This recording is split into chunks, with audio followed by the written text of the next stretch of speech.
Hello and welcome everyone to another evening of X-Wing streaming. We are streaming the League Always Choose Violence, run by the Onyx Squadron here in Sydney. I think most of the eastern seaboard of Australia at the moment is in a little bit of lockdown in some respect. So we are running this online TTS League. The Onyx are running the online TTS League, and we get the wonderful experience of streaming some of the games. I have with me in the commentary box Thomas Harper. Thomas Harper. Oh, Formal today. Okay. Formal today. Do you have a middle Cameron. name? Do you have a middle name? I do have a middle name. Let's dox you. What's your middle name? No, don't tell us. No, that's fine. I can tell you. Would you like a guess first? Robert. Alan, with 2 L's. Thomas Alan Harper. Very formal. Very Lovely. white. It's pretty white, yeah, but I think that's what we were. Anyway, thank you for being here with me, Tom. We have a really exciting match today. We have the record of these guys. So this is the third round of a 6-round league. What are the records for these two? Both of them are 2-0. Is the stream like the screen? Can they see the table? Oh no, they can't. I was waiting for that. I say I was waiting, but I actually forgot. All right, so we'll show you now the exciting game as the players are just about finishing setup. Yep. Twitchy 5x5. We're just getting that sorted right now. There we go. Yeah, so these players are both 2-0. So we've got some pretty cool squads. Cameron, you can go through the Imperial, and I'll go through the Separatists. So we've got Django Fett in the Slave 1, or the Fire Spray fighter, with Count Dooku crew and thermal detonators. And we have 3 bombardment drones with cluster mines. So the things to watch out for in this squad is the fact that these bombardment drones can actually drop the cluster mines out the front. And then you've got Count Dooku, who can actually force your opponent to roll specific results. So, for example, you can force these cluster mines to roll hits or crits, and same with the thermal detonators. And then, just as an aside, Django Fett, if the difficulty of your revealed maneuver is less than that of the enemy ships, you may change one of the enemy ship's focus results to a blank result while you attack or defend. So pretty good little squad there. It's 200 on the nose. So a bit of jousting power with these bombardment drones, and then a really good flanker / control piece with Django Fett with Count Dooku. All right, thanks, Tom. I'm just keeping an eye on for their timer. I'm just going to double check that they know we're all good. Yep, they're going for it. We're starting now. Perfect. Look at that. Communication. And so timer has started. On the opposite side of the field, we have 3 TIE Advanced V1s, 2 TIE Fighters, and Nash Windrider. In the we have 3 Baron of the Empires. So these are not the Inquisitors. These are the Forceless Barons. They have Discipline and Prockets, a really powerful combo. Can essentially, if timing works out for Nathan here, can essentially get a double modded proton rocket off, which is just incredibly powerful. We have Valen Rudor with Disciplined, as well as Nash Windrider with Disciplined, and Wampa with Disciplined. So Nash Windrider being the card who can keep the dead ships around, if I'm not mistaken. Yeah, you are correct. Correct. So he can spend a charge, and he can keep one ship to engage. At that engagement, which is very powerful when combined with the Discipline. Obviously, it's a sort of combo that was released, and it really does help and allows these double modded prockets to take place without actually losing the firepower from losing a ship. So it sort of mitigates the downside of Disciplined, which is the fact that your ship has to explode for you to actually get the value out of it. So yeah, that's the two squads we've got flying at each other today. Tom, who do you favour in this matchup? Well, I think, look, you've got a lot of... So while most of these ships don't have much oomph in terms of red dice on the Imperial side, you do have the spike damage from the proton rockets, which are pretty reliably going to fire thanks to Nash and Disciplined. So, I think because you've leveraged an Initiative 6 quote unquote ace here in Django, you're usually going to be trying to pick and trade off little ships. But the fact that these guys can essentially stick around and fire no matter where or how you've destroyed them, I think probably gives a slight advantage to Nathan here in the Imperials. What about yourself? Yeah, I look at this and I think a medium-based ship, a 5 health ship. They've got 2 defense dice, right? These bombardment drones. There's a chance that you can just be blown out of the water, out of space, not out of the water. You can be blown out of the space by a proton rocket straight into your... And I didn't catch who had first player there, because that also makes a bit of a difference, because we do have a large chunk of initiative match with the Barons and Valen Rudor with these bombardment drones. We do. So Daniel was 200 on the nose. Nathan was not. So Nathan had the choice, and I believe we've got Daniel moving first. Yep. Which kind of doubles the value of discipline here, because not only is Daniel going to be shooting first, if he destroys a ship before Nathan has even fired, then everyone can get either a target lock or a reposition, which is just incredibly strong, and just such a utility piece. I mean, what does it cost now? 1 point? Crazy. Yeah, 1 point. Yeah, crazy value. Yeah. So look, I think the benefit of Daniel's squad is obviously that Django can choose to always engage, or attempt to choose to always engage at range 3 and really avoid those proton rockets. And if he plays his cards right, then he can kind of also bank on the fact that at least these TIE fighters, not the Interceptor, but at least these TIE fighters are probably making the most of a lot of white maneuvers, whereas Django, if he plugs in those blues, he can really make sure that your opponent either suffers on defense or suffers when they're trying to shoot at Django. So really strong ability there when it triggers. And, to get around the old discipline trigger, Daniel does have the advantage of being able to drop these cluster mines and do damage in the systems phase. So yes, discipline will be able to trigger off of destroyed ships by bombs, even not just primary attack dice. But to really mitigate, the disadvantage you have, I guess you could say, in that your tied initiative and your tied initiative and Nathan has disciplined, you're really going to be able to drop those bombs in the systems phase and try and wipe ships out then before they even shoot you.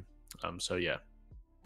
What do you think of... So I'll give my opinion first, and then I'll get yours on the rock placement here, because we've got a very particular setup with the obstacles. Fairly wide open space.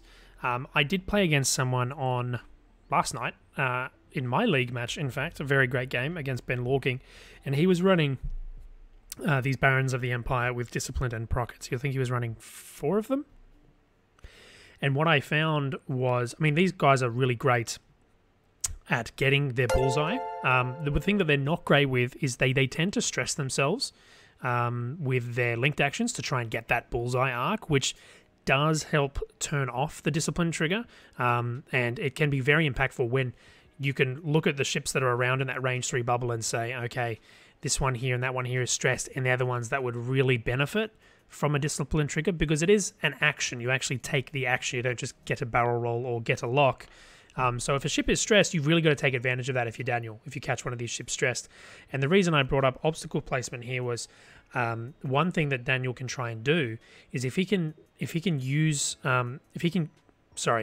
something Nathan here can do is if he can keep these disciplined ships with enough space around them, he can really make use of that barrel roll. Because I find that if you get a disciplined ship too far into the obstacles and start getting in these tight little lanes, you basically lose that barrel roll option with the discipline trigger. And if you've already got a lock or you've already taken a lock that turn, it can be devastating to not be able to take that reposition where you could get an arc or get out of an arc or whatever it might be. So I think Daniel really needs to try and get these ships to get into the rocks, but there's really not enough tight lanes, I think, for him to take advantage of that. So from that perspective, I think Nathan's got a good advantage here in the rock setup. What do you think? No, I do agree with you. I think the rock placements definitely do favor Nathan. I think if I was going to be, in the shoes of Daniel here, I would have attempted to cluster these asteroids in the center, or at least at one part of the board, and then try and draw that engagement into that specific compartment of the board, and make those Inquisitors really want to make the most of their linked actions, as you've said, and keep them stressed. That makes them a lot more predictable. It significantly reduces their following or the subsequent turn economy, and it really turns off discipline, which is arguably the kind of the linchpin of this squad. So yeah, I do agree. I think you can definitely get to a position where the asteroids become frustrating, though, and if they don't become frustrating, then you can definitely drop enough bombs for them to be a problem as well. So if you're forcing Nathan to dance around rocks, or you're bringing him through the rocks, then you've got a lot of open space for your bombardment drones to set up some really good bombs as well. Or, you can also force the player, being Nathan, into some positions where he has to barrel roll out of a specific range because he's worried about a ship dropping those bombs in the next turn in the systems phase. So that's definitely something to consider as well. Yeah, definitely. I'm going to bring up these bombardment drones just for everyone at home. If you would drop a device, you may launch that device instead using the same template. And obviously, these bombardment drones are bringing cluster mines. You drop these mines, and what actually do they do? I can't even remember now. It's been so long since I've seen cluster mines. 2 dice per template that you overlap. So, you can get to a point where if you drop it on a medium or a big base, you just force them to roll 6 dice immediately. Or if you get them on a small base, I think you can maximum overlap 2. So you can kind of one-shot these little barons here, which is pretty good. Yeah, very. I think that's the advantage Daniel needs to try and lean on here is because obviously Nathan wants to get the bullseye on. He wants to get the ships in bullseye without needing to do a reposition, so he can just take a focus, hope that a ship gets exploded, use Nash to keep it around, and then he just gets every ship to lock, and they just throw fully modded 5 dice into whatever they've got the bullseye on. But I think that tactic Daniel can lean into and just basically do a bit of a joust and get these bombardment drones in front of these ties and just throw cluster mines on them. Absolutely. And Nathan did double check with us before the game. Just double check that discipline definitely works if a ship explodes to a bomb. So he knows that that's what Daniel's advantage is, and he knows Daniel's probably going to try and push that advantage. So I'm sure Nathan's planning for that. And I think you really do need to with discipline, because when it goes off, you're basically losing a ship to gain a whole bunch of actions. And I think that's something that, although I look at discipline sometimes and I think, oh wow, what an easy card. It feels similar a little bit, I think, to Admiral Sloane, where I'm getting punished as your opponent for playing the game and killing your ships. But I do think it takes quite a bit of forethought to really get the maximum potential out of a discipline trigger. Because like I said, you could be funneled into a tight lane between rocks and asteroids. You could even have too many ships around you. You'd be able to take that barrel roll action. You might not have the bullseye to get your fully modded prockets off this turn. Or worse, you're stressed and you don't get to do anything. So I do think that it does require a little bit of effort from Nathan to really maximize that ship sacrifice that he's going to have to make to get the trigger off. Because as soon as you start losing ships, the game can start swinging against you really quickly. Because even if Daniel blows up a ship with cluster mines in the activation phase, Nathan could do pre-maneuvers.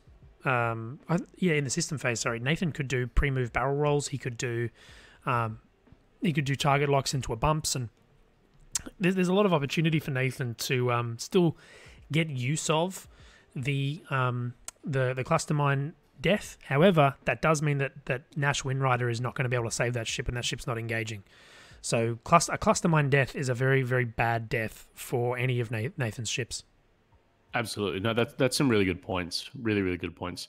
It is going to be a pretty tall hill for Daniel to climb here, I believe. Especially kind of going into this joust. The threat of these cluster mines dropping out the front is massive. However, you do have to survive that engagement. that is a massive key. And problems that we're about to see here with red, for example, red bombardment drone, is that both this barrel roll's fantastic, but a one bank off of green just puts you right in bullseye range. So anything quicker or anything slower, or anything sharper, if you don't do a one bank and you do a one hard or two hard instead, you might be in a safe zone. But you're at a massive risk of just losing bombardment drone after bombardment drone and not actually getting the ability to launch those cluster mines unless you're kind of stacking them together. Which is also kind of to your detriment, because if you go forward and you don't manage to land any of these cluster mines, you actually drop them on yourself. So I do think, how would you split your forces here? You can see that yellow bombardment drone is also backing up red, in that if a procket gets launched at red, then cluster mines are going to get launched at green. But what are you going to do with Django here? How are you going to kind of approach this squadron? I mean, firstly, big shout out to Nobby, who's joined us here, and Actor Khan, who's also joined us here. Where are the A-Wings? I don't think either of these factions have A-Wings, but it's a good question. And Adam Brown, supporting Dan here. Yeah, big ups on Dan from Adam. It's a really good question. I think, that's a very, very good spot for Daniel. I think Daniel's really happy with that. Nathan sort of overcommitted down that lane. I don't think it was a wrong choice, because I don't think I would have expected Daniel to pick the lanes that he has picked here. These bombardment drones don't have their, what is that card called? The legs. Grapple struts. Struts. Doesn't have the struts, so he's not looking great to avoid that rock next turn. But, I mean, he's got if Nathan doesn't move that Baron, he's taking 2 shots. And he's also taking some cluster mines to the face as well if he survives, which I'm sure he will. But to your question, where do I put Django? I think given the way Daniel's formed his ships here, I think Django's aiming for that lane there, which all of the ships are currently blocking up. And if he has, I think he's in a really good spot this turn. Dooku is a good support for the other guys if they need it. And then Dooku can be used the following turn to ensure some damage going in via the cluster mines. I think if he's committed Django down that lane, he's in a pretty good spot, because I was going to say Nathan's sort of committed down the middle of the board, but all those ships have maneuvers on their dial that would allow him to turn back towards his own side of the board. So, I don't think Nathan's in a bad spot, but green Baron is in a bit of a rough key here. I think probably just focus and try and kill something if you can. I think so. I think you just you can also barrel roll and focus.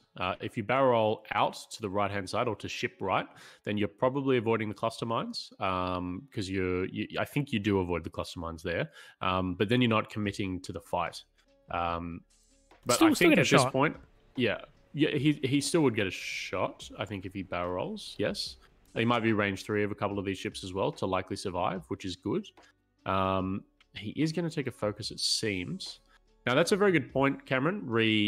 The dials on these ships. It is something that's so good about a lot of these Empire ships is they have pretty much all of the one hard maneuvers. So these ships are very mobile. They've got some really good linked actions. And if they don't have linked actions, then you can make up for that with disciplined. So some really good utility pieces here. And I think this is, we see Nathan here committing to the discipline trigger, because he's not stressing the green A-Wing. A-Wing. Thanks, Nobby. He's not committing a stress onto the Baron. Oh, that's right. The Barons haven't moved yet. So now he's very committed down that lane. I think Daniel's really happy to see that. Because I do think that it looked as though Daniel had really committed down the middle of the board, and he's done a great job to sort of fake it. I think it's a really good position for Daniel. I don't like how close green is to that rock, but it looks like you said before, Tom, forcing these Barons to do their linked actions or to do a reposition is really powerful. Just turning off the prockets and turning off discipline trigger, very good, very, very good. Yeah. I think Daniel's done a good job there to force those repositions. No, absolutely. And I think it's also worth mentioning the green bombardment drone facing that rock. It is really worth talking about the fact that they all have networked calculations.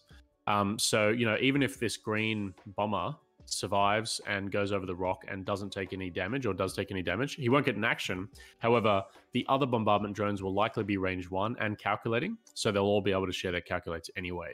So, while you're at risk of not taking a reposition action and maybe taking some damage from the asteroid, you'll still likely have green modifications because you're able to share those calculate tokens with your friends. So do you think Daniel has a really good cluster mine this turn? Do you drop with green? Oh, sorry, next turn I should say. Do you drop with red? With green. Do you drop with green? With green. Because you can one hard. One hard is white. You could. One hard to the left. That hits blue because your left cluster mine hits blue. Your right hit blue. Cluster mine will definitely. Oh no, because you moved before. Yeah, exactly. Yeah, tough call. So do you corner Django? So do you corner Django here? Do you boost right and shoot out the rear arc and just have your focus, your force mod for exactly what you want to do? I mean, I think you probably should because, I mean, he looks like he has a shot into green, so it's not the end of the world. Maybe I actually don't think he does have a shot into green. Oh, maybe not. I'm tilting my head so that I don't adjust the camera. Maybe not. I really liked the what did he do there? Did a four straight. I really liked the 3 bank. Interestingly enough, he actually hasn't taken any green tokens on these barons. So he's really, as you've said before, he's really leaning into that discipline trigger and hoping that one of his ships dies. So what do you think about that? Do you think kind of forcing your opponent to kill a ship? Nathan, you mean? Sorry? Yeah, Nathan's really leaning into a focus on the green baron. Yeah, correct, but not on pink or blue. Well, I mean, it's a bit of a, hey, these guys are unmodded. Do you want to take some shots over here instead? I think is maybe the thought. Plus, as I said, he doesn't want to be stressed. He wants to get those discipline triggers, I think. I think that's what it's more than anything, because if he can get a lockout for next turn, that would be pretty good. And Daniel does go for the bank boost here. It's not the end of the world. You can 2 hard and boost again next turn, and Django maybe needs another turn after that to get relevant again. But he's also got thermals. Yeah, I was just about to say the thermal placement here is fantastic. Super good. So you shoot into blue. You're not going to kill him, but if you can plink a shield or 2 off, it's valuable. These guys have 3 defense dice. He's got Dooku active. I wonder if he calls it. I don't think so. You have to spend it before he's thinking about it. I think you just want to leave Dooku for your defensive mods. I think here, surely. Yeah. Dooku's actually extremely vulnerable to chip damage at range. So I would leave it because you've only got the 1 force mod. You've revealed a blue maneuver, so you've revealed a white maneuver, so Django's ability is not going to be active. And unfortunately, with 3 greens, you're probably just not going to do much damage at all. Yeah, I think it's better to leave it. Yeah, chat, how are we feeling now that we're sort of moved into the first engagement? Tom and I both, if we were putting chips on anyone, we were leaning towards Nathan. But I don't know, I really like this first engagement from Daniel. I mean, he doesn't have any green modifications out there at all.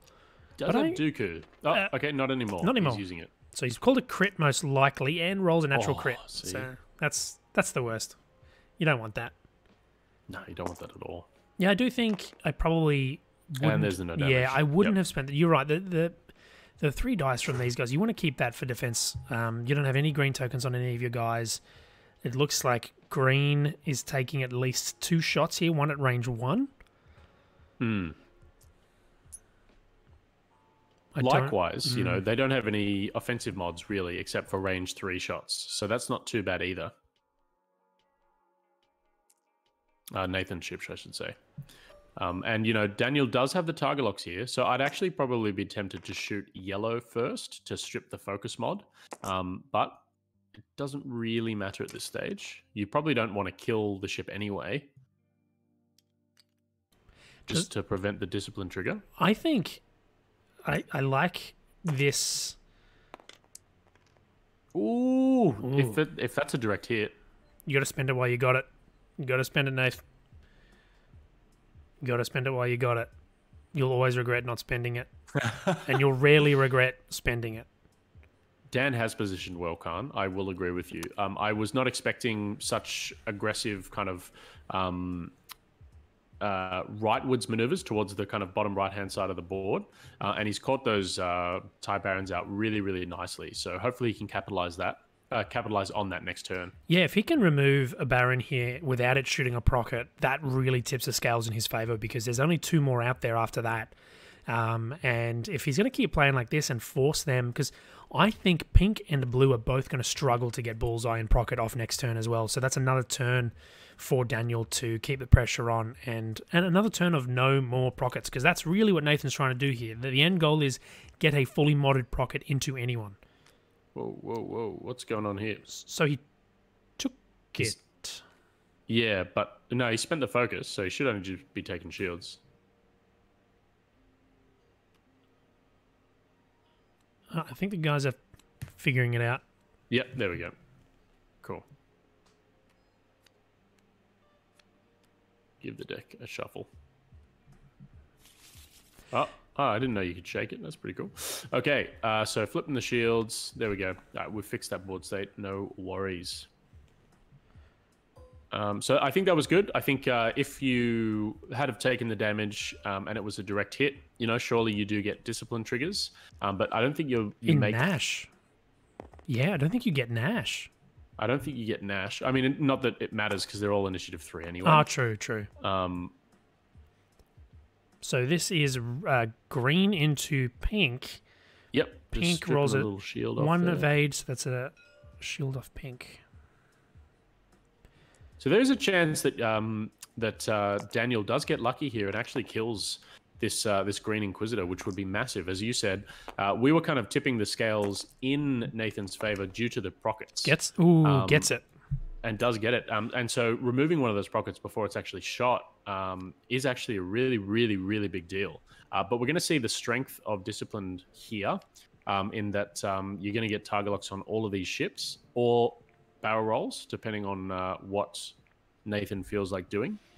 You just lock everyone onto... Well, I mean, I don't think blue's got a shot on green, but I think green and pink just lock onto green bombardment drone.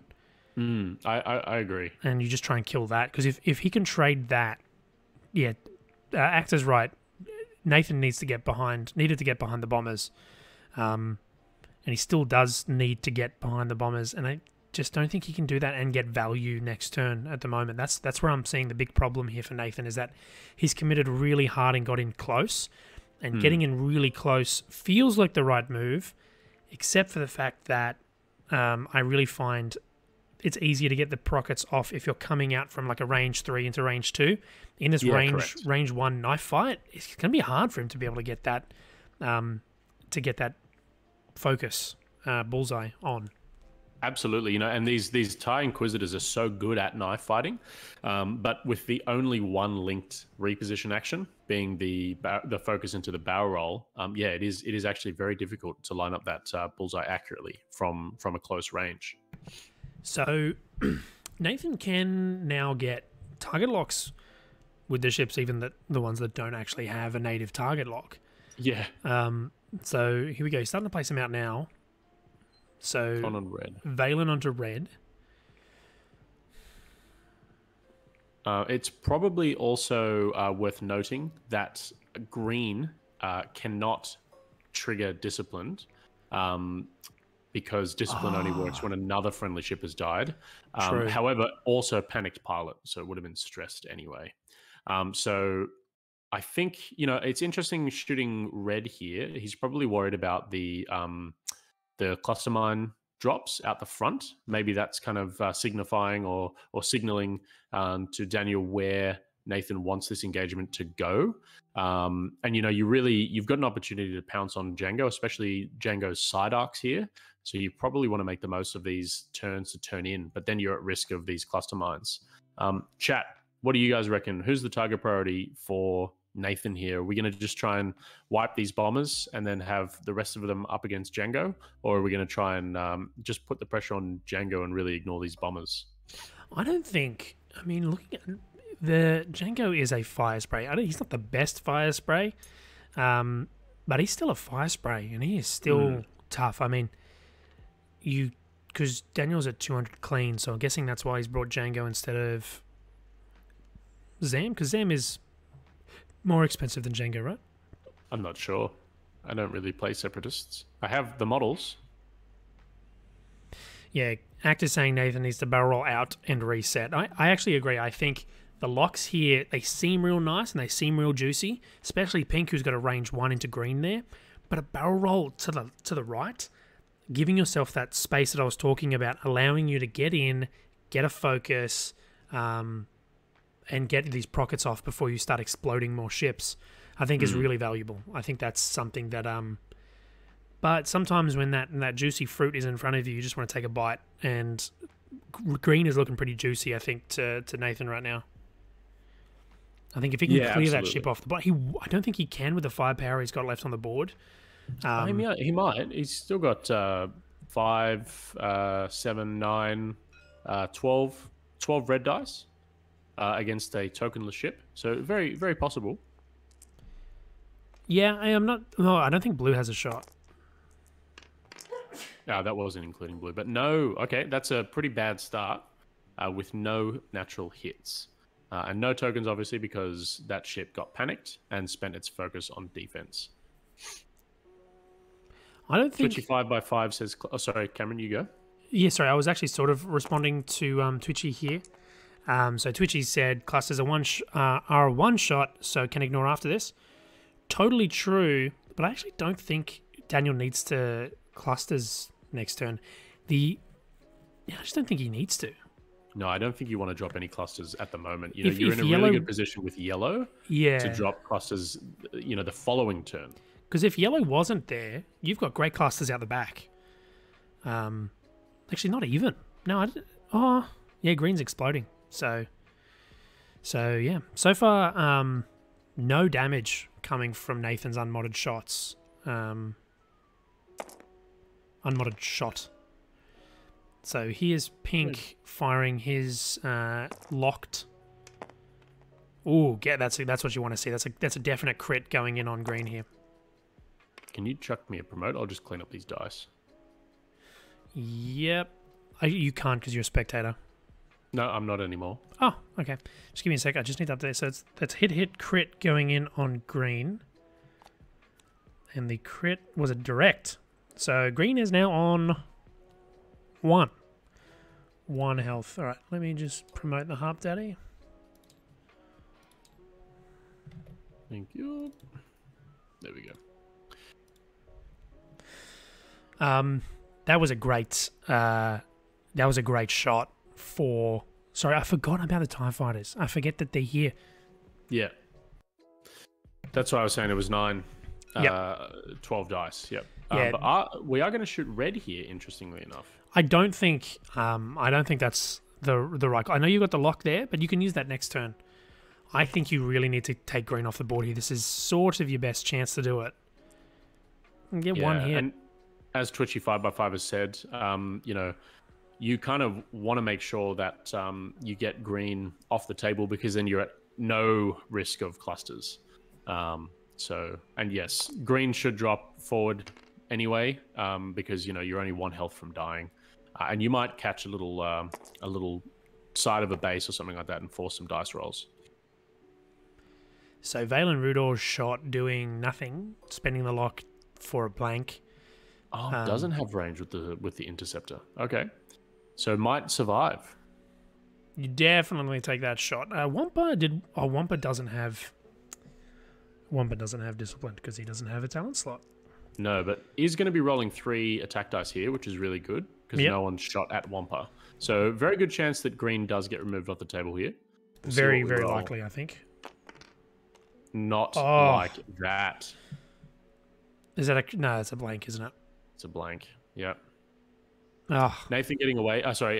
Dan getting away with it there, I think. That is enough. That's one of those. Yeah, green's already taken their shot. Blue took their shot, did nothing. Yeah, I think that one dice roll really, really put Daniel ahead, I think. Not losing green this turn is huge. Outside one shot, outside one shot, Nathan's dice have been garbage. Totally true. Totally true. They have been only 3 shots were modded. But yeah, only 1 shot did good. So out of 4 shots, he probably should have done a little bit more damage than just most of that bombardment drone. And the thing is, if you put all this, if you start trading ships for bombardment drones and not even a bombardment drone, just half a bombardment drone, and you don't touch Django can clean up the rest of this game fairly easily, honestly, especially with one of these barons off the board now. It's looking pretty rough for Nathan here. It's definitely now moved to an uphill climb for Nathan. I don't know if that's necessarily true. You know, you're 1 health away from removing the green bombardment drone. These other bombardment drones kind of really need to survive an entire engagement round of fire to actually make the most of their cluster mines. Django's a fire spray, and he's a very good fire spray. But if it's a 4 or 5 V1 battle, that's a pretty rough thing for Django to deal with. And a lot of the time, you're going to be seeing Django make the most of those boost actions to try and dodge as many arcs as possible, which means that his offense is markedly reduced, and he'll only have the 1 force mod for defense. But I'm still very interested. Django's in a position where he kind of has to corner himself, which allows Nathan to leverage those prockets and leverage Disciplined to really get all of the offensive modifications that he needs on Django and go from there. So it's still a pretty close game. I mean, what's the score? It's only 34 to 18. Sorry, I'm not saying that Nathan has lost. I'm just saying in terms of before, I felt like Daniel was on the uphill, and now I feel like Nathan's slightly on the uphill, just on board state. But I do think this next turn, Nathan really needs to work against, forget last round and just move forward and try and capitalize now on what I think is a fairly decent board position. He's got the options now to, like you said, pounce on a cornered Django, but he does so at the risk of bumping into these bombardment drones and getting clustered off the board if you don't take one out. So I think if I'm Nathan, I'm probably sending red in to try and block that turn towards Nathan's side of the board with the 2 TIE fighters, and then just hoping to then cluster mines them the next turn.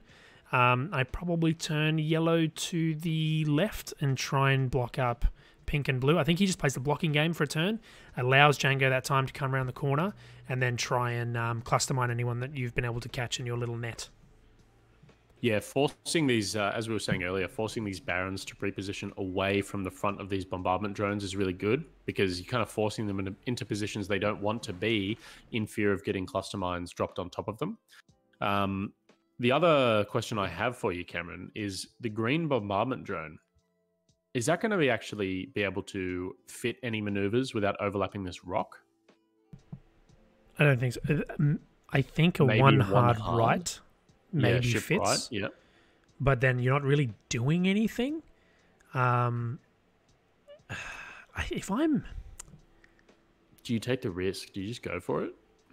Well, the problem is Django's too far. Because if you had Count Dooku there, you'd consider using Dooku to just do a blank and just get in there, gum up the works a little bit. Dropping thermals, I think maybe just signifying that he's ready.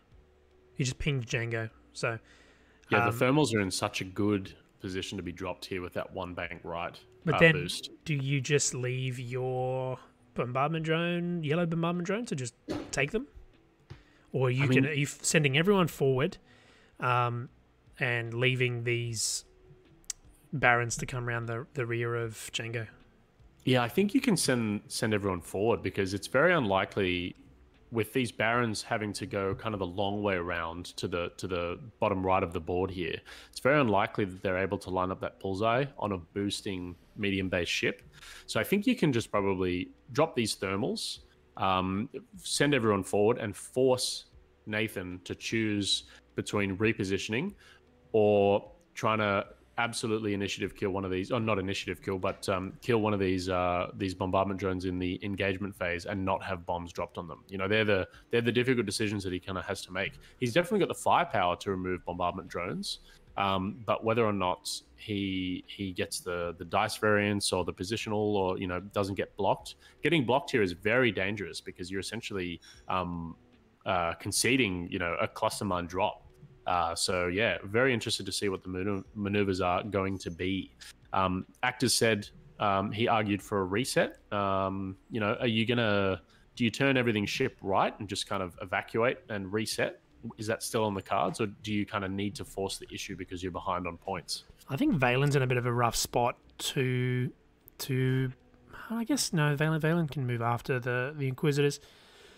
I think that's definitely an option. It's not something that I would do as just my play style. I don't really ever reset. So if you ever play against me, just assume I'm never going to reset. But I actually do think that would be pretty beneficial for Nathan, because with these barons, that first engagement is super key, because you want to get at least one proton rocket off.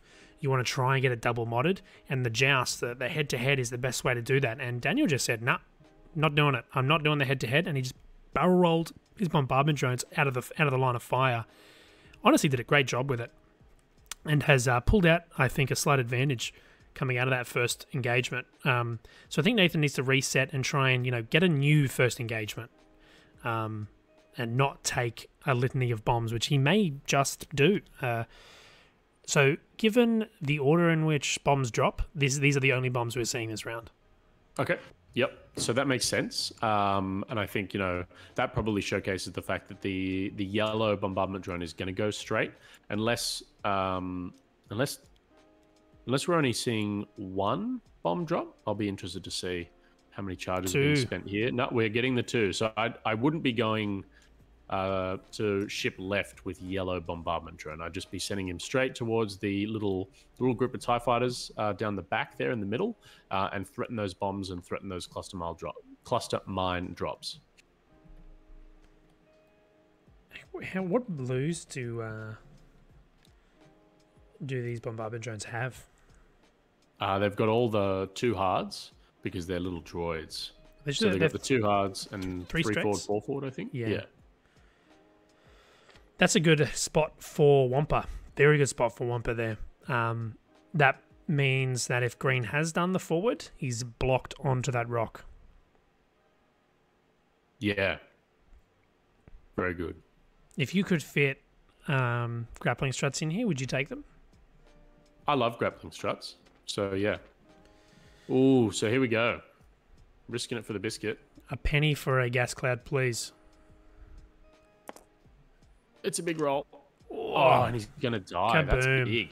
So just like Nathan has lost a Baron without firing a Procket, likewise has Daniel lost a bombardment drone without firing or launching one of these cluster mines. So that is quite a big impact.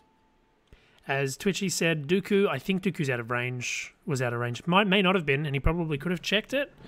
Could have checked it for sure. And I probably would have, but I think Green dies anyway, but at least he gets a shot, I suppose. Or he wouldn't, because he's on the asteroid. Oh, true. Yeah, no, I actually would not have spent Dooku there, because he's just going to die. I guess he soaks a shot. But yeah, rough position for red as well, red bombardment drone, because going to be taking at least the 7 attack dice, unless you get a cheeky shot at Wampa first. Yeah, I'm not loving Daniel's positioning here now. I thought it looked good, but upon seeing the actual decisions that need to get made, I don't love it. I don't love it. That may have gotten out of yellows and reds. Well, yellow hasn't moved yet. Oh, right. Sorry, I forget how the game works. May have gotten out of reds and definitely got out of range 1 from... what's his name again? Nash, Windrider. Yeah. So I think it's in, the calculate, just in the best interests to calculate and try and survive, because the cluster mines next turn are looking juicy.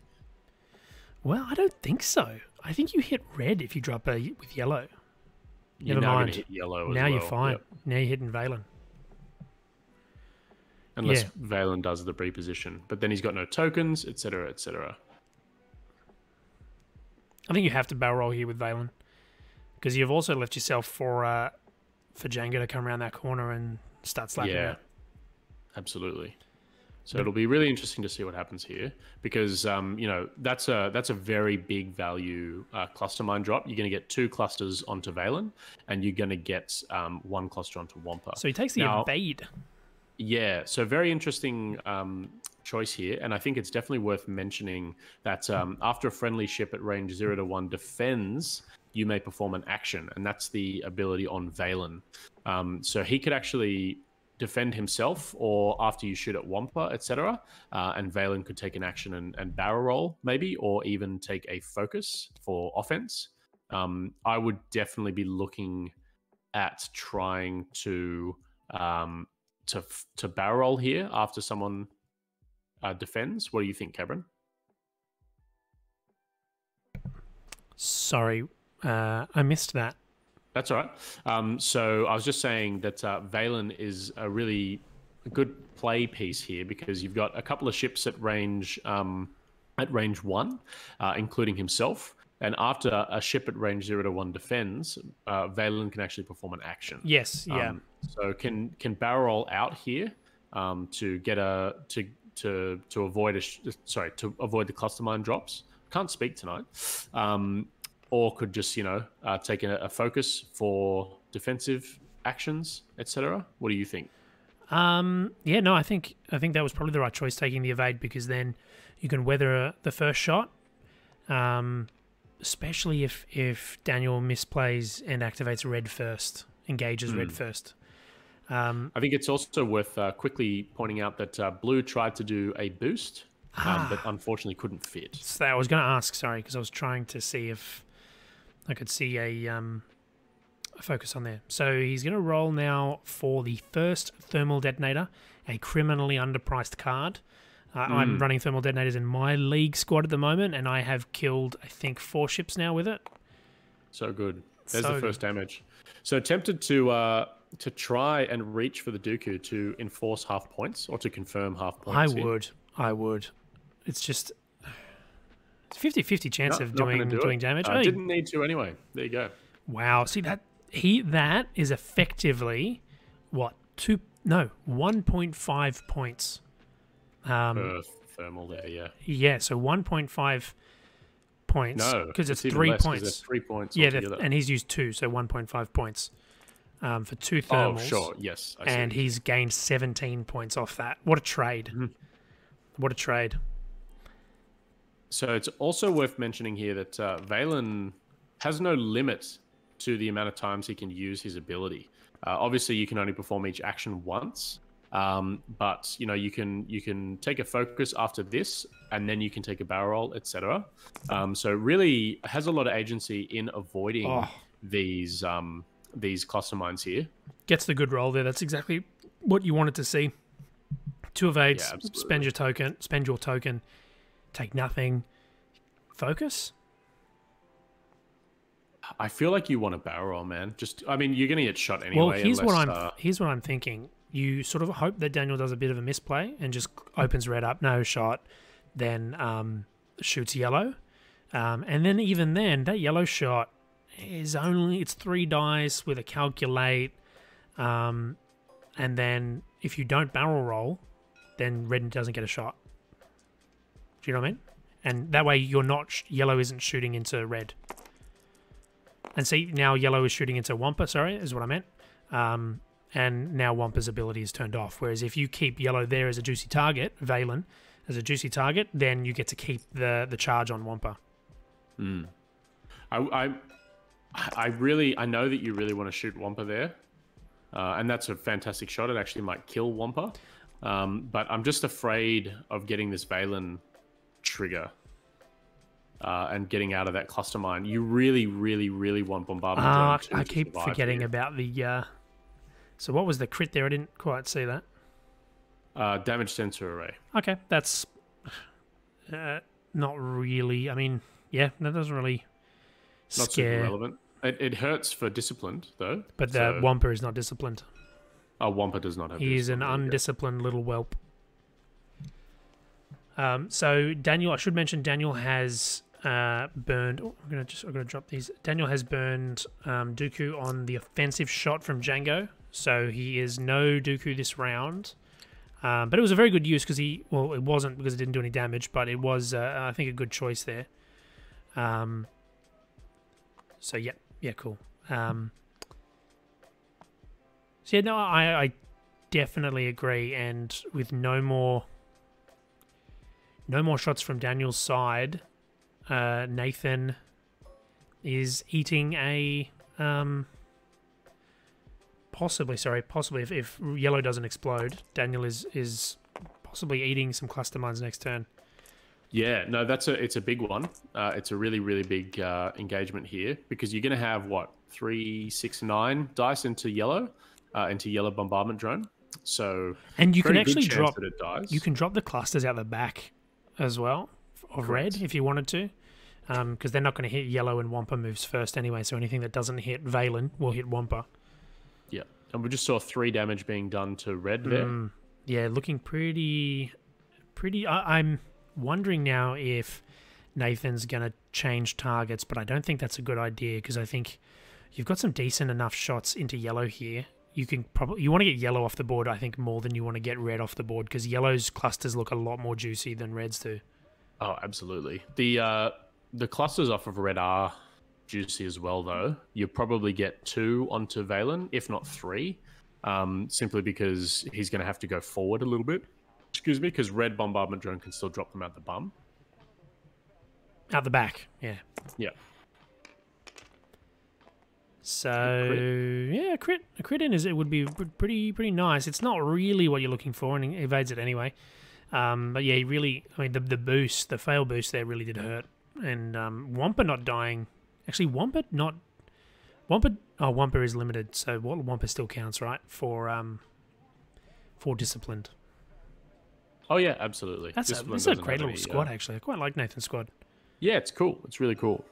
I think it's also worth noting that so he's changed targets to red here, and unless we get a double natty, red is dead. Oh, he gets it. Never mind. I shouldn't have said anything. Yeah, wow. So this is massive because not only is yellow going to drop cluster mines, but red will also drop cluster mines. Wampa might have a shot on red. I don't think he does. No, he doesn't. No. You probably can't get yellow off the board. Yellow didn't take any damage. No. Yeah, this is going to be a cluster heaven for Daniel. Oh yes. So I think we see Wampa and we see Valen removed in the systems phase, simply because Valen's going to be taking I think 4 cluster mine tokens, and Wampa will be taking 1. Here's a thought, and he evades him. Here's a thought, a cute little thought experiment.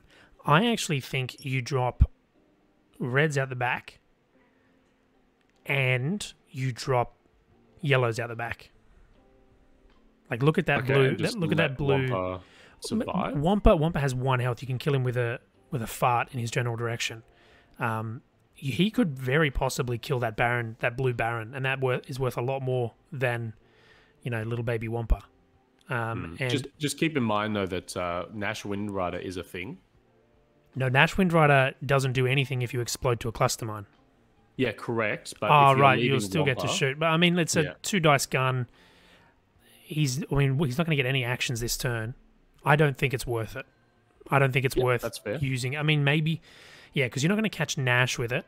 I would much rather leave Wampa and kill that blue, because blue will probably, especially if you drop cluster mines with red, there's a good chance blue is going to get the rockets off next turn, because you can't send Django too far forward because then he'll hit the proxy mine. Sorry, the cluster mine from red. That if Valen doesn't hit it, so you sort of can't risk that. Because I think Valen's doing a 1 hard, and I don't necessarily think that clips the other cluster mine. So I don't think it clips the third. No. Yeah, so that third one, that one on the right-hand side, will still be sitting there, which causes a problem for Django's lane. So Django's going to have to bank inward towards the center of the board. And that gives Blue a really good opportunity to line up the bullseye. So I think you've got to drop Yellow's out the back. Very good chance of killing him because he could hit all 3 of those cluster mines. And then and then you can use Dooku to ensure he at least takes a crit. And then that could really punish him because he could hit from that crit. That's before he's taken an action, right? So he could hit a panicked pilot, damage sensor is not going to do too much, but he could hit even blinded pilot. No mods on that attack, and it would be a system phase. No, it would be an activation phase for Blue, an activation phase discipline trigger, but. I don't know. Is that as? I don't think that's as powerful as a combat phase. No, definitely not. Trigger. Definitely not. I just don't know. I think I agree with Komodo Leaf in the chat here. The 1 hard left or the 1 bank left might actually miss a decent chunk of these cluster mines if Yellow dropped them at the back. So I think you probably want to go. And you've also said that you could have Django bank in. I feel like those bombs are going to get in the way of Django's potential maneuvers here as well. True. But I don't really have a very good eye for bombs. I'm not going to lie. I actually, and I'll be honest with you, Tom, the Twitch, best eye? I have no idea the size of these cluster mines, and I've been waiting for Daniel to drop one so that I can start actually figuring it out. I'm just assuming. Actually, yeah, you are right. I keep thinking that it places like attached to the back of Yellow, but it's still a 1 straight. They're a little bit smaller than a dial. Yeah, just a touch smaller than a dial. So okay, maybe you don't drop them out the back. Well, we'll see. Well, Daniel is 2-0 in this league with this squad, so maybe he has the perfect eye for TCS. Both players are 2-0, and only the best players can go undefeated in this league.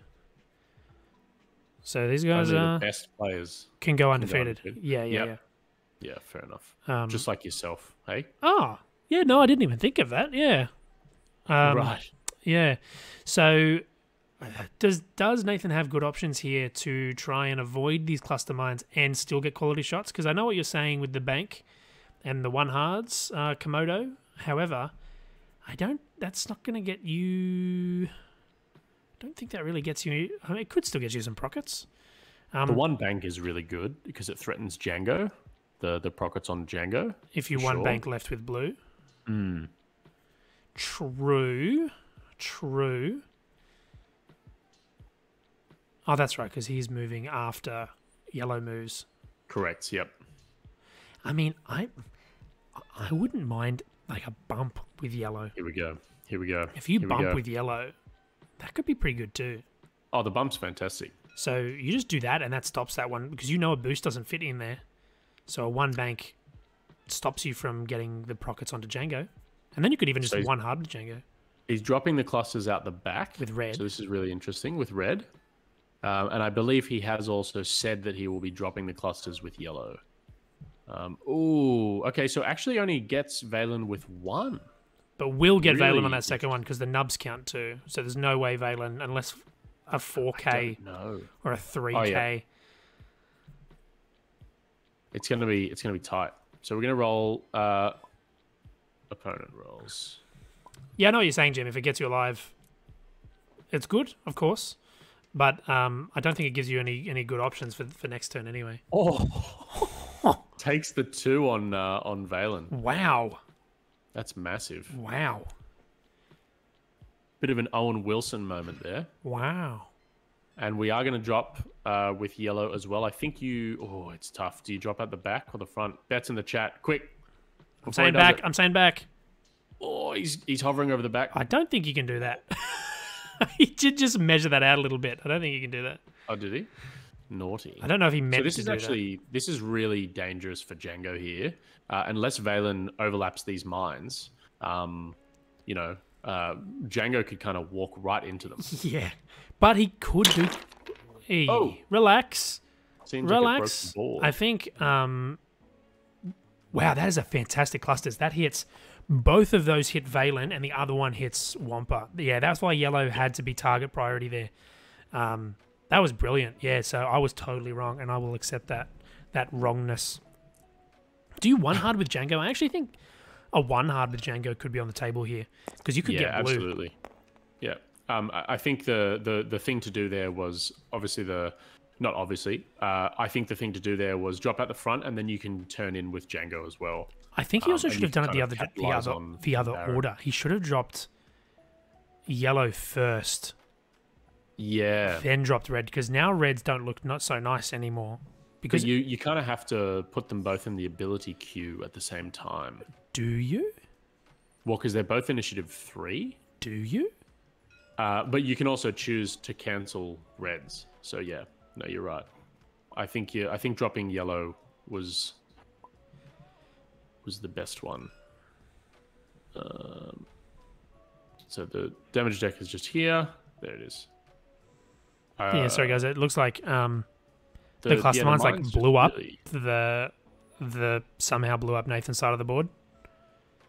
I'll just quickly we'll just pause the timer for 1 second while they seem to be wanting to clean up. Cameron, I'm just going to pause in 3, 2. I've paused 1. it already.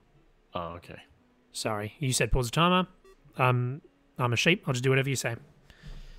So I'm going to talk through this bomb drop here. Very, very good from Daniel, but I do think, as we were just talking about, you do need to pick the order in which you drop these, because reds, you didn't. If Valen took 2 from yellow, that could have been a dead Valen without ever needing to drop reds.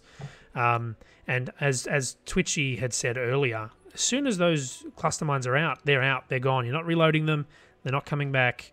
That whole piece is off the board now. And I mean, I'm sure Nathan didn't really want to trade the entirety of Valen for. And thank you for the follow, the dwellers below. It's nice to see you've come up for air, and enduring that air, you've decided to follow us. I appreciate that. Thank you. Yeah, I don't think Nathan's happy with that trade there, especially if he loses Wampa as well, which I would not be surprised. You've got is it like 75% chance of dying here if your name is Wampa and you're sitting on top of a cluster mine? I think he's one-hearted Django to the left, so I don't think Django is taking those cluster mines there because it's just not worth it. Yeah, Actor saying, good bombs. Nathan is on the ropes now. Totally agree. If you can spend, I think they're 6 points each, these cluster mines. All right, timer's back on. Timer's back on. So there's Valen as well. Valen's done. No, that was Wampa. Oh, that's what I meant. Sorry. So all of the TIE fighters are off the board and no Nash Windrider to make sure they get to shoot. Yeah, very good. And yeah, I really would have preferred, as we'd said, yellow drops the bombs first, sees if he cleans everyone up, then drop reds. Or don't drop reds. But this board state is looking pretty good for Dan now.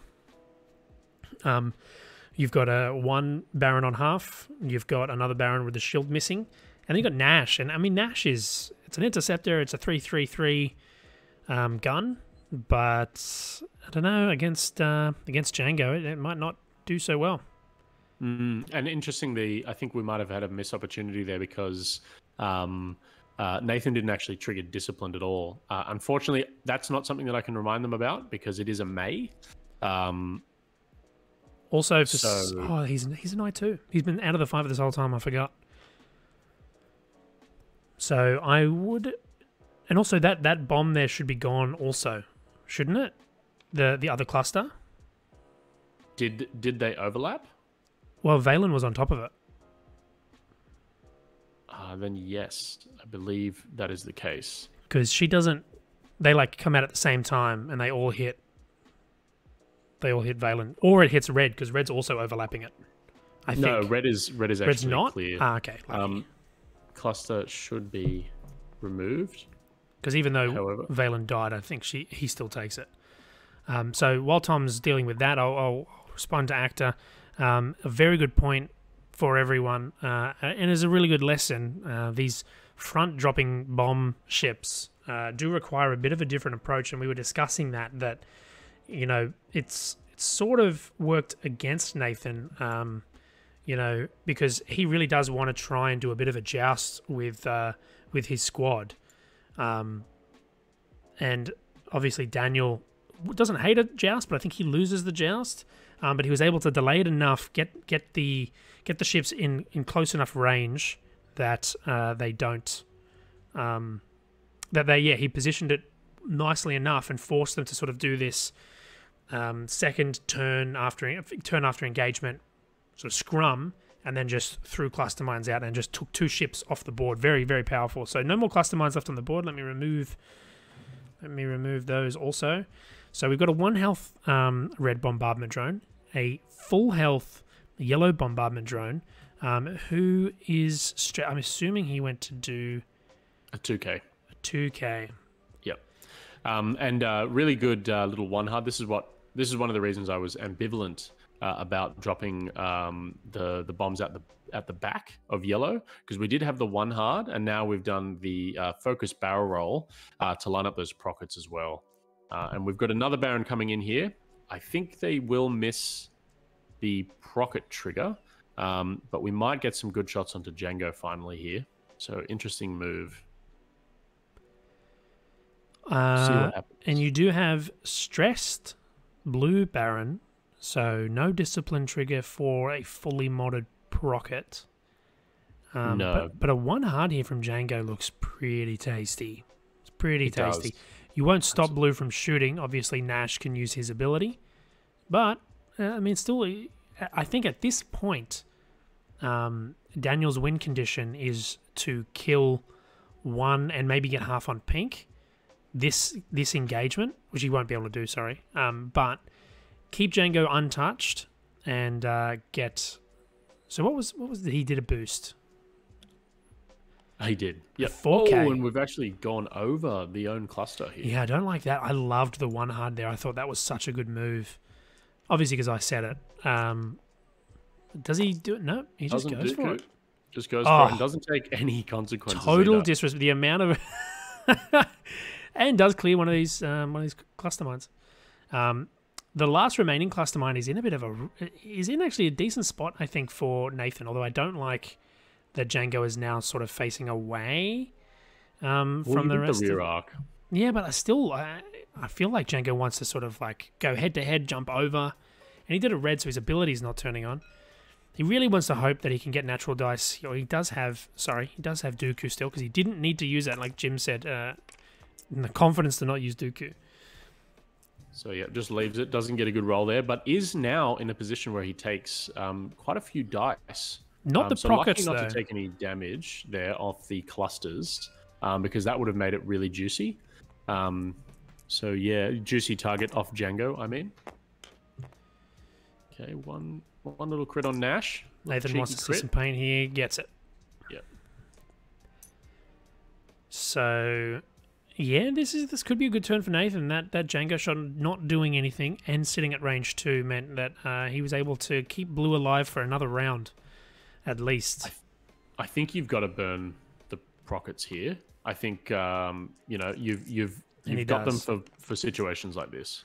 Yeah, I think you can't be too precious with your prockets. Don't be precious with your prockets. You can't be. If you've got the bullseye lined up and you've got a focus token, you take it. Yep, hit crit, not too bad. Around average. Doesn't need to spend the focus either. So we'll see what yellow rolls. Doesn't have any green tokens. So there is a chance where yellow dies. Not this chance. So guaranteed crit in there. Stunned pilot. So very unlikely for yellow to die now. So unfortunately, the victory is slowly creeping away from Nathan a little bit. With 11 minutes left. Yeah. So he's got the bullseye on Django, but it's at range 3. The prockets are only range 2. So who do you shoot here? Because I don't like the idea of a fully health Django going up against, even just if the other 2 bombardment drones were to spontaneously combust, I still wouldn't feel confident if I was Nathan going up against a full health Django, especially when he's still got 2 thermal detonators sitting in the tank. So little thought experiment. If Nathan gets both bombardment drones and takes no more damage, he will be in the lead, correct? Say again, sorry? If Nathan gets both bombardment drones, he will be in the lead. Is that correct? I have not even been looking at the points. No. Well, 1836, yes. That will put him in the lead. For now. Yeah. So for now, so we've only got 10 minutes left. So I think the victory condition for Nathan is just to kill the bombers and ignore Django. And not take any more damage. And not take any more damage, correct. Ooh, he sneaks in on red there. I would take that shot into red. You got to do it, absolutely. Yeah. Yep. Red's only got the 1 health left. And you've still got that focus token. This is a good spot. Exactly. And then you just bully yellow for the remaining 10 minutes, and you very likely could get the win. Because Django's locked out of the 1 heart as well here. Oh, it's likely. We just can't see another double natties. I think we've got him. I think we got him, boys. And we do. So we got red him. is gone. So that's, the game is actually closer than board state would suggest, I think. Django, I think the 1 heart, as you've said, Cameron, and a couple of the guys in the chat have said, would have been really good for board position as well, because then you hop over the barons, you drop the thermals out the bum, and you've still got the rear arc shots as well. So, it's going to be difficult for Django to leverage himself here, because he's going to have to go forward quite quickly and potentially do a boost to get around the corner and become relevant for the remaining 9 minutes and 17 seconds or so. Yeah, absolutely. I liked that cluster mine if red was still around, but with red gone, I think with yellow, you need to turn yellow to the right, because you need to force these ties to play around that cluster mine. Because if you turn left, which feels like the right move because you got the rock there, you've just stopped Django from being able to come and help you because he can't turn right. So I think you need to turn yellow to the right, and you need to send Django maybe 2 forward, and just hope that your rear arc can half or kill one of these other 2 ships to force Nathan to chase Django for the end game. You've got maybe 2 turns left in this. Daniel's win condition here is half or kill another ship and then survive. Correct, yeah. So Nash is untouched. Pink's only 1 away from half, though. So Pink's probably the easier one to do. We need to... did Nash move? Oh, here we go. Yep, the guys have figured it out. They've got it. There we go. Okay. Never mind. Sweet. Because I feel like Nash is, going to the right. Yeah. Bit of extra information there, unfortunately. So now Nathan knows that he just has to barrel left and block that maneuver. So, yeah, I'm not really sure. I mean, the guys are going to have to come to a decision on that one. Technically, Daniel jumped the gun. Yeah, because I feel like if you don't know yellow's going to the left, you probably maybe do like a boost left to try and... Because you want to get away from Django here. You don't want to tangle... You don't want to tango with Django. Exactly. Never tango with the Django. So, but I think a boost was probably the right call there, whereas now you know... Because with yellow, you're... Okay, just takes an evade. He could barrel off. Yeah, they're probably doing a gentleman's agreement there. Yeah, I still think a hard... Oh, actually, hard 2 to the right, I think, bumped into Django anyway.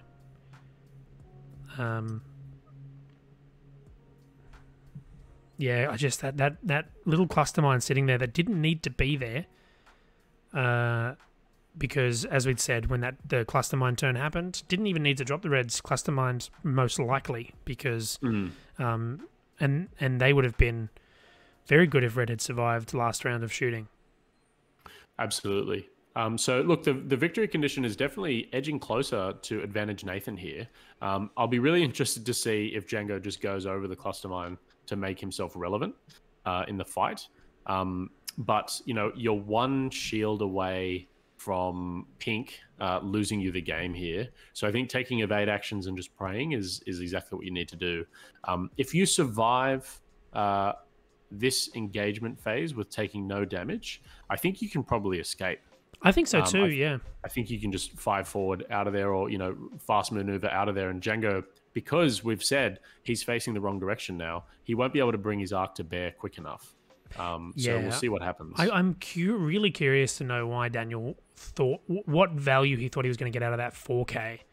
I mean, he probably maybe didn't think Valen was going to get exploded, and maybe he thought Valen was going to do a hard right turn to try and he wanted to catch Valen out. But Valen's a TIE fighter. You don't really care too much about Valen. You want these Barons. They're the expensive pieces. They're the ones that can do the most damage to Django. That's a really good move there by Nathan, because almost anything. Yeah, no, anything straight gets you arc there because you just get the boost. That being said, you do want to boost right around the rock or ship right with Django to leverage your arc next turn. No, I think you've got to go straight. Yeah. Yeah, well, you do, but I didn't really like that move because from Nathan, I should say, because that straight maneuver there with the boost is so much coverage, and now you've given Django a range 1 shot, and he just needs one. He's got Dooku. I think you just use the force point here. You don't use the Dooku because you've got too many dice to get value. Just roll them. Don't do it. Oh, he might do it. He's don't tempted. Do it, Dan. I think you got a pretty good chance of rolling a crit here, so I wouldn't do it. Don't do it. 4 dice, you've got a 50% chance of rolling a crit. Nah, he's gone. Yeah, there's the crit. Go. So, not a high chance here of getting that damage in. No. And if he doesn't get the damage in here, I actually think that's Nathan for the win, because I think so. He gets another turn to try and kill this yellow. Oh, he's going to call a blank. That's pointless. It's actually pointless. It's actually pointless. It doesn't do anything, because if I mean, you may as well use the force point anyway, right? Yeah, I guess, but it actually doesn't do anything. Oh, he still gets it. He gets it. But wow. Okay, so I think that's Daniel's win here. Yeah, that is Daniel's win, I think, because you can't really, because Pink can't turn in because Daniel just drops the thermals next turn, and so Pink can't really risk turning in. He's going to have to anyway, but he still won't get arc. Yeah, that's Daniel's win. Just that. But just for the chat's sake, the reason that I'm saying the Dooku was pointless there was because you can only call a result that doesn't come up, and then that's when you get to change the result. So, if Pink had rolled 3 evades and he changes one to a blank, it doesn't do anything because there's only two hits. That barrel roll was suicide. I'm assuming you mean from Pink actor, and I definitely, yeah, I think he needed to just let Django leave and focus all in on yellow. But also, we've got to remember the guys aren't looking at the points as granular as we are, so they may not know exactly their win condition. Could you update the points? Speaking of which, could I or should I? I haven't. Sorry, I have now. I missed that shot though because I was too busy talking about how important I was. That was blue into yellow there. Oh, he didn't use the procket, or he did use a procket? Well, he used the procket on yellow last turn. Ah, he did too. So we've done a couple more damage to yellow there. We've got a wounded pilot and a stunned pilot. A wounded pilot and a hull breach onto yellow. So what are the updated points? So it's 123 Daniel's way to 90 Nathan's way. So Nathan needs to half Django. Yeah. Okay. So with just over a minute left, it's very unlikely that Django gets done here. So that's what I was saying. I didn't like the barrel roll off of Nathan there, because any of these boost maneuvers allows the rear arc off of Django. Had you have just kind of gone forward or taken an evade action there, you would have been fine. 20/20 hindsight though. Yeah, and also really important to point out that the guys. Daniel has said he's only been playing for just over a year, and Nathan's been playing, I think he's only a couple of years, but tracking points is not always something everyone does. I do, especially in like TTS games, because it's so easy to track points. And you are allowed to track points. It's not cheating. You can track points completely, totally fair. So it's important that you keep an eye on points, because it really does, in the end game, it really does help give you the correct information to make good decisions. Because in the end game, especially one as tight as this has been, every decision can make a big impact. Even just a barrel roll to a focus that Pink did basically gave up the game for Nathan, because he had one more turn here to try and kill yellow and possibly win it. Absolutely, yeah. And that is time in the round. So we might have a little bit of a discrepancy between display clock and a few seconds. The actual clock, but it's not going to matter because now is going to be the last round anyway. Yeah, Actor said the win conditions always separate the top tier players. Very true. I do think both of these guys have played really, really, really well.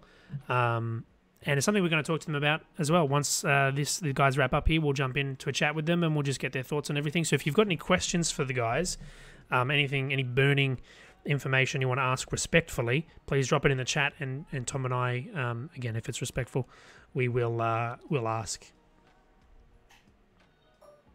And relevant too. I don't want you asking like, what's their favourite Star Wars movie or something. So a bit of TTS shenanigans there. 2 straight was what was punched in, but I think something happened with the dial. Maybe got unassigned, or he pressed the wrong button, flipped it, and lost the maneuver. Did it 2 straight with yellow. That's one thing that can never happen in real life. You can never just delete one of your dials. You can if you throw it really hard in it, or you eat it, or set it on fire. It can happen. You have to do it really quick. Improbable, but not impossible. You're a man of much integrity, much wisdom. Oh, okay. I mean, what action can you take here with yellow that's not gonna get you killed? Is there anything you can do? Do you just No. evade? You're wounded. Oh, I mean, you can't even evade. I'm sorry. I meant calculate. Calculate. Did he not take an action? He fixed the hull breach. Oh no, he fixed the wounded pilot. Oh, okay. I wouldn't have done that. I mean, it's last turn anyway. I probably would have just barrel rolled. Calculated or barrel rolled. Yep. Yeah, I would have barrel rolled to the right. But I mean, you can, like, the Inquisitor can match the barrel roll anyway. So true. Yeah, I'm interested to see what happens with Pink here. Oh, he's gonna do it. He's going for it. He's gonna try and chase Django and get those prockets on. You know what could happen? Django could fly off the board. That would be one way that Nathan secures victory here. But he's gonna have to eat 2 Count Dooku thermal detonators as well. So that's a big swing. It could just actually get Pink wiped before he's even able to engage. Here's a good. Tried to do a boost right. Here's a good question for you, Tom. Mm-hmm. If you, let's say the game is not already decided, do you Dooku the first bomb, or the second bomb? Second one. Why? Because, oh no, you'd Dooku the first one, wouldn't you? Why? To guarantee it. Guarantee what? You guarantee the chance. I mean, it's exactly the same odds. Actually. Exactly. That's why I'm asking the question. Because it really is just down to like a personal preference. Oh, you know why? I would only Dooku the second one because then it could be guaranteed. It would allow me to have the force for a shot if the first one doesn't do damage. But didn't actually need to use any of them. Just kills Pink with the thermal detonators. Yeah, I mean, if this isn't evidence enough that thermal detonators are completely undercosted, I don't know what is. Thermal detonators are so incredibly powerful. If you're building a squad with bombs, not mines, but bombs, and you're not bringing thermal detonators, you're just not being efficient. Like, it's just true. That is just, they're 3 points, and they have the capacity to do 4 damage. It's crazy. Yeah, perfect thermals this game, yeah. Sorry, I just have to let him know that that's too many dice. He rolled 4, not 3. Yeah, I think Nathan thought he was flying an X-Wing there. Yeah, or Twitchy, perfect thermals there. Totally agree, yeah. Same result. We're still going to spend the focus and get 2. But yeah, so I stand by that decision. Don't Dooku the first, because then you're able to see whether or not you need to Dooku the second. And if you don't need to Dooku the first or the second, you can use the force for the shot. Twitchy disagrees. Didn't have arc in there anyway. Twitchy disagrees with you. That's all right. Time to throw hands. I don't need to throw hands. I am sure of myself in this. I think Twitchy might want to throw hands if you're so sure. Cool. GG. Yeah, that was a real nail biter, honestly. The board state, like you said, the points didn't really reflect board state. At one point, it looked like Daniel had quite the advantage, but Nathan was really close to actually pulling that one away. Definitely. So let's quickly jump into their chat, and we'll just quickly ask them some questions. Yeah, we will jump in. So if you guys have any questions for them, please let us know. We're going to jump over there right now. That's a win for you. Yep. Fellas, how are you? We'll soon see. How are you guys? A fantastic game there. So I'm assuming you guys aren't aware of the final points. We've kind of worked out that Daniel's won, I think, but not the exact points. Yep. So we had Daniel, you were on, you destroyed 140, and Nathan, you had destroyed 90. Okay. So it was a very close game. A lot of our conversation towards the end there actually rolled around win conditions. Were either of you aware of what your win conditions were in the final few turns there? No, we're just playing around, making a few mistakes. So I wasn't. That's definitely something I need to think about. Yeah, so that's something that we were talking about and chat was talking about as well, is that's sort of like, it's one of the next stages that you get to in sort of when you want to play very competitive X-Wing, is you need to keep abreast of what your win condition is. Because at the end there, Nathan, your win condition was keep all your ships away from Django and kill yellow. And Daniel, your win condition was get some more points, which you did by halving pink there in the last second last engagement. So that barrel roll, Nathan, turned against you because it sort of gave Daniel that chance. Because if you hadn't put pink there, then he probably doesn't get the half points, and then you basically win the game by killing yellow. So that was just, I mean, it's easy for us to say because I'm tracking the points as you play. But that was just 90 points, by the way, because we haven't added the yellow. Points. Sorry. You did even better. You got 108 points.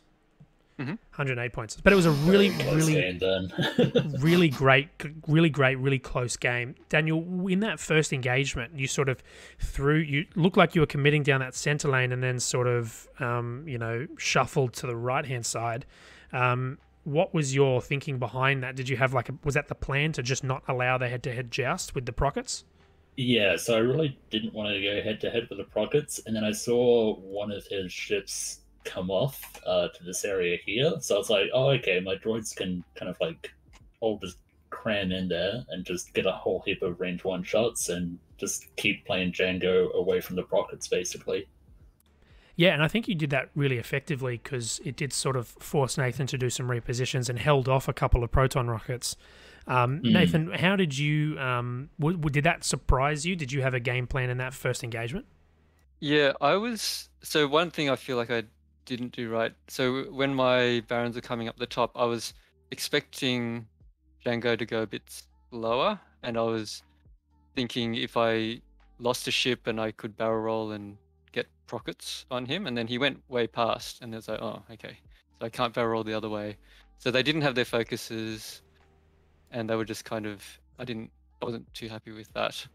And then with Nash, he was too far back. I was kind of too cautious, I think. I was thinking, should he come forward a bit more? And I was like, oh no, I'll keep him safe. But then he was out of the fight.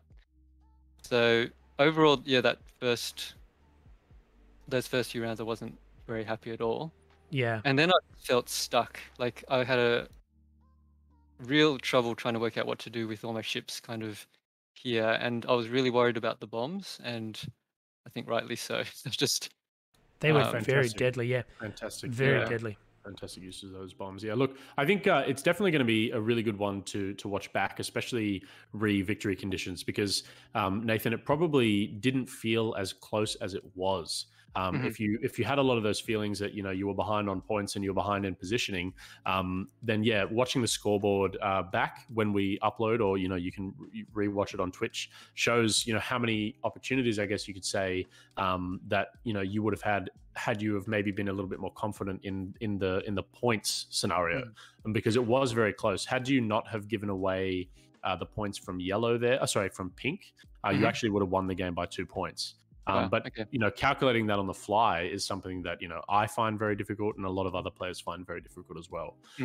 So yeah, definitely one to watch back, because yes, it did look a little like game advantage Daniel in the kind of middle to end engagements, but there were not plenty, but there were opportunities for you to kind of to claw it back. So well played, because it was such a close game. So don't feel like you didn't do a good job. There was also, I don't know if you saw it, but when I lost a couple of ships to bombs here, I missed the discipline trigger. We did notice that, yes. Yeah. Yep. Yeah. And so and then I was like, unfortunately, we can't remind you because it's a May. Yeah. Yes. No, we did look at that. I don't know if you saw. We were looking at. Oh, it's a May. Okay, that's too bad. Yeah. No, but look, both of you brought really good, interesting squads, and it was a joy to have both of you on the stream as well. So yeah, look, congrats. I know that probably adds a little extra layer of stress sometimes to a game, to a league game as well. But yeah, no, look, both of you played really, really, really strong games. Cameron, did you ask Daniel about the 4K off Django? Oh, don't say that. I'm going to ask you now, Daniel, about the 4, because I'll tell you what I thought you had planned in was the 1 hard from Django, because it kept him relevant. It allowed your thermals to come out next turn to stop any chasing, and obviously avoided two things. I'll quickly ask you about that. The other thing I wanted to point out, and you'll hear it if you watch the game back, but the order in which you dropped the cluster mines the turn you dropped them, you could have dropped yellow first, seen the carnage, and then dropped reds, and you could have actually held reds in the tank and not taken that cluster mine at all. Is another thing to think about for your next games. But yeah, that 4K. What was the thought process? I've been playing TIE Bombers a lot lately, and they have a 5K, and like whenever I see the 5K, I'm like, oh, okay, that's massive. But then Django did his 4K, and I was like, oh, that's not as big, not as long as I thought it was. So I kind of left him in like a pretty awkward position. So definitely not the right move. Maybe like, I don't know, just like you said, just do like a 1 or like a 3 hard or something. Yep, no, but I think you guys played really well pretty much the entirety of the game. I think, Daniel, you surprised all of us with just the aggression that you took with those barrel rolls to the right and the target locks. And that was a really, because I think not many people were expecting that. So I think that was a really good play. And Nathan, I think you really took that middle game.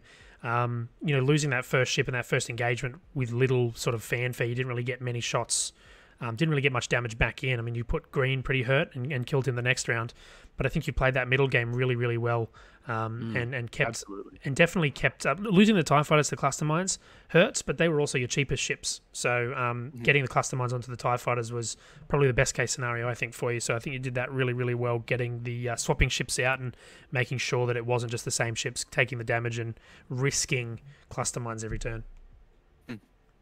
So, cool. Thanks, guys. Thank you very much for being on. Great pleasure to have you on. I really hope you guys watch the games back. It's really good. I always do it whenever I go on stream. I watch my game back because there's stuff that we haven't mentioned here that we talked about, and we try to call out what chat says. So, thanks for being on stream, guys. If you've got anything else you want to say, please say it now. Thanks very much. It's great. Yeah, shout out to Adam Brown and the Brown family. Yeah, he was there. He was. He was rooting for you. I love it. All right, great game, and thanks for having us. Yeah, no, thanks so much for coming on, guys, and we look forward to the next time we can have you on stream. No worries. Thanks, Will. Awesome. Alrighty. So we'll leave the guys to it now. We're just going to jump back over into our stream chat, Tom. Yep. So that's game 1 of our 2-game evening. We have another game coming up for you in about 13 minutes. I'm going to quickly start working on that right now. We have Ben Doyle flying Luke, Braylon, Ten Num, and Wedge, Baby Wedge in the A-Wing. versus... Who else was it versus? Craig Walker. Craig Walker. And Craig is flying... Craig is flying Bosk, Palob, and Fen, which is sort of similar to what I'm flying in the league at the moment as well, except I don't have Gamut Key or false transponder codes, and I'm using Kyle Katarn instead of Palob. Yeah. And no Protector Glare. But anyway, it's similar, but I just said like 1,000 reasons why it's different. It's not about me. It's about Craig and Ben Doyle. This is going to be a fantastic game. Sadly, the dulcet tones of my voice and the beautiful baritone of Tom's voice will be leaving you, but they will be replaced by the sweet serenade of Jim Hook's voice and the wonderful melodies of Suresh's voice. They'll be tapping into the commentary box. I'll still be around. I'll be watching. I'm sure Tom will be watching. Neither of us have much of a life outside of this. Lockdown and X-Wing. Yep. So please stay tuned. That will be kicking off in about 12 minutes. I'll flip us over to the Be Right Back screen. And please just enjoy, grab yourself a drink. I don't know, maybe run to the dunny. Just get yourself ready for another hour and 15 minutes. We're streaming till about 10:30 tonight. So strap in, get ready, get a comfy chair. I don't know, whatever you want to do, wherever you watch Twitch. Just get ready. Thank you, Tom, for joining me for this game. It was a very, very fun game to commentate. Absolutely, yeah. That was probably one of my favorite AC League games that we've seen, and probably one of my favorite stream games that I've watched recently. So yeah, thanks for having us. It was a pleasure. Yeah, excellent.